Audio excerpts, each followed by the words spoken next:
imprimis he was broke. Thereafter left his regiment and, later, took to drink. Then, having lost the balance of his friends, went Fanti, joined the people of the land, turned 3 parts Mussulman and 1 Hindu, and lived among the Gori villagers, who gave him shelter and a wife or twain and boasted that a thorough, full-blood Sahib had come among them. Thus he spent his time, deeply indebted to the village shroff who never asked for payment, always drunk, unclean, abominable, out at heels, forgetting that he was an Englishman. You know they damned the Gori with a dam, and all the good contractors scamped their work and all the bad material at hand was used to dam the Gori, which was cheap, and, therefore, proper. Then the Gori burst, and several 100,000 cubic tons of water dropped into the valley, flop, and drowned some 25 villagers, and did a lakh or 2 of detriment to crops and cattle. When the flood went down we found him dead,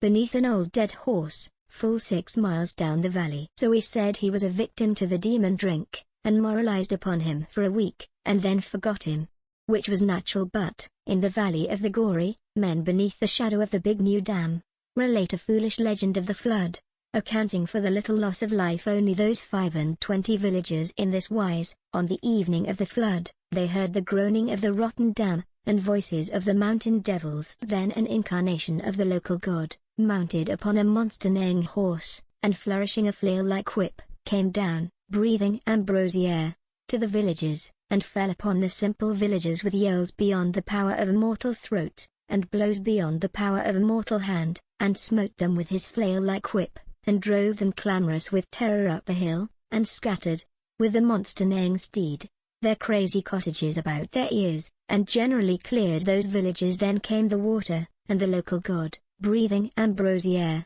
flourishing his whip, and mounted on his monster neighing steed, went down the valley with the flying trees and residue of homesteads, while they watched safe on the mountainside these wondrous things, and knew that they were much beloved of heaven. Wherefore, and when the dam was newly built, they raised a temple to the local god, and burnt all manner of unsavory things upon his altar, and created priests, and blew into a conch and banged a bell, and told the story of the Gori flood with circumstance and much embroidery. So high, the whiskified objectionable, unclean, abominable, out at heels, became the tutelary deity of all the Gori Valley villages, and may in time become a solar myth.